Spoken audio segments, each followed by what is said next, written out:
오늘도 말씀으로 승리하시는 복된 날 되시길 주님의 이름으로 축복합니다. 오늘 우리에게 주신 말씀은 민수기 5장 1절부터 10절까지입니다. 말씀 함께 보겠습니다. 제 5장.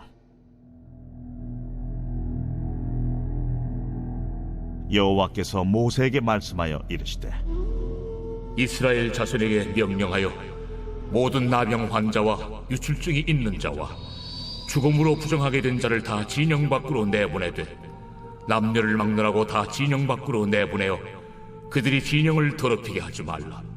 내가 그 진영 가운데에 거하느니라 하시매 이스라엘 자손이 그같이 행하여 그들을 진영 밖으로 내보냈으니 곧 여호와께서 모세에게 이르신 대로 이스라엘 자손이 행하였더라. 여호와께서 모세에게 말씀하여 이르시되, 이스라엘 자손에게 이르라. 남자나 여자나 사람들이 범하는 죄를 범하여 여호와께 거역함으로 죄를 지으면 그 지은 죄를 자복하고 그 죄값을 온전히 갚되 5분의 1을 더하여 그가 죄를 지었던 그 사람에게 돌려줄 것이요, 만일 죄값을 받을 만한 친척이 없으면 그 죄값을 여호와께 드려 제사장에게로 돌릴 것이니 이는 그를 위하여 속죄할 속죄의 순양과 함께 돌릴 것이니라. 이스라엘 자손이 거제로 제사장에게 가져오는 모든 성물은 그의 것이 될 것이라. 각 사람이 구별한 물건은 그의 것이 되나니 누구든지 제사장에게 주는 것은 그의 것이 되느니라. 말씀의 제목은 하나님과 동거하기입니다. 하나님은 거룩하신 분이십니다. 거룩하신 하나님과 함께 살기 위해서 이스라엘 백성들이 가장 힘써야 할 것이 바로 거룩이었습니다. 오늘 우리에게 주신 말씀은 이스라엘 백성이 거룩하신 하나님과 함께 살 수 있기 위해 어떻게 거룩을 이뤄가야 하는지 가르쳐주고 있습니다. 우리에게 주신 말씀을 통해 믿음의 공동체를 거룩하고 정결하게 세워나갈 수 있는 우리 모두가 되길 주님의 이름으로 축복합니다. 첫째, 하나님께서는 전염성이 강한 질병과 죽음에 가까워지는 질병을 격리시키셨습니다.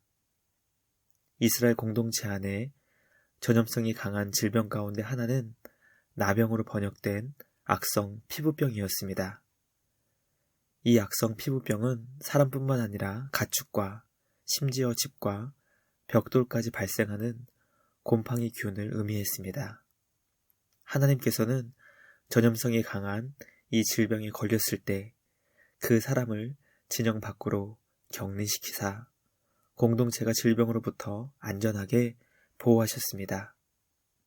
또 사람이 유출병에 걸려 피를 포함한 진액 같은 것이 멈추지 않고 계속 몸 밖으로 흘러나올 때 그 사람을 진영 밖으로 격리시켰습니다. 그 질병은 전염을 일으키는 질병이 아니라 할지라도 생명의 근원 대신 하나님께서 계시는 거룩한 곳에 죽음에 가까워지는 자가 거할 수 없게 하신 것입니다. 말씀을 묵상하며 성도는 하나님께서 함께 하시는 거룩한 곳을 생명의 기운으로 충만하게 만들어야 한다는 것을 깨닫게 됩니다. 우리가 살고 있는 이 땅에는 죽음에 가까워지는 삶이 있는가 하면 생명으로 충만해지는 삶이 있습니다. 과연 우리의 삶이 주님 안에서 생명으로 충만한 삶으로 나아가고 있는지, 아니면 죽음에 더 가까워지고 있는지 점검하여 죽음이 아닌 생명으로 나아갈 수 있는 우리 모두가 되길 주님의 이름으로 축복합니다. 둘째, 하나님께서는 이스라엘 백성이 범죄하였을 때 먼저 하나님께 회개할 것을 명령하십니다. 이스라엘 백성은 그 이웃에게 죄를 범했을 때 가장 먼저 하나님께 죄를 고백해야 했습니다. 죄는 사람에게 지었지만 그것은 하나님과의 관계를 파괴한 것이기 때문입니다. 하나님의 백성은 주님을 향한 믿음을 지켜야 합니다. 죄를 범했다는 것은 바로 하나님과의 관계를 파괴한 것과 동시에 주님을 향한 믿음을 저버리는 것을 의미합니다. 그러므로 죄는 단지 이웃에게 손해를 끼치고 이웃에게 피해를 입힌 것을 넘어 하나님과의 관계를 파괴하고 신의를 깨뜨린 것을 말씀을 통해 깨달아야 합니다. 오늘 나는 하나님과의 관계가 얼마나 바르게 맺어져 있고 주님을 향한 믿음이 바르게 세워져 있는지 말씀을 통해 점검할 수 있기를 간절히 소망합니다. 주님 안에서 지은 죄를 회개하며 죽기까지 죄와 싸워 승리하는 우리 모두가 되길 주님의 이름으로 축복합니다. 마지막 셋째, 하나님께서는 이웃에게 입힌 손해에 5분의 1을 더해 돌려주라고 하십니다. 하나님께서는 이웃에게 죄를 범하여 피해를 주었을 때 죄값을 온전히 갚으라 말씀하십니다. 단순히 사과하고 피해를 입힌 만큼만 돌려주는 것이 아니라 5분의 1을 더하여 갚을 것을 명령하셨습니다. 피해를 입힌 것에 20%를 더해 갚아주라는 것입니다. 죄값이 결코 가볍지 않다는 것을 깨닫게 됩니다. 만약 죄값을 받을 대상이 없다면 친척에게 돌려주어야 했고, 만약 친척도 없다면 제사장에게 돌릴 것을 말씀하시며 철저하게 죄값을 배상해야 한다는 것을 가르쳐 주십니다. 하나님께서는 우리가 지은 죄를 대신 갚아주시기 위해 우리의 죄와 비교할 수 없는 예수 그리스도의 생명으로 죄값을 치르셨습니다. 그 은혜와 사랑이 얼마나 위대한지 깨닫게 됩니다. 공동체를 무너뜨리는 죄와 싸워 하나님께서 기뻐하시는 거룩한 믿음의 공동체를 세워나갈 수 있는 우리 모두가 되길 주님의 이름으로 간절히 기도합니다.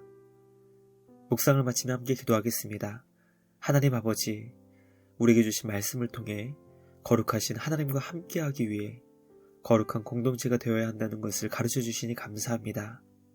하나님께서 기뻐하시는 교회 공동체를 거룩하게 세워나갈 수 있는 우리 모두가 되게 하여 주시옵소서. 오늘은 거룩하고 복된 주일입니다.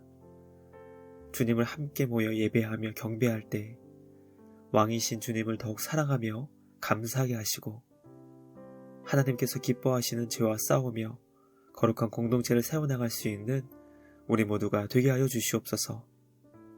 거룩하고 복된 주일 마음을 다해 주님을 경배하며 예배하는 우리 모두가 되게 하여 주시옵소서. 주님께 감사드리며 우리를 구원하신 예수님의 이름으로 기도하옵나이다. 아멘.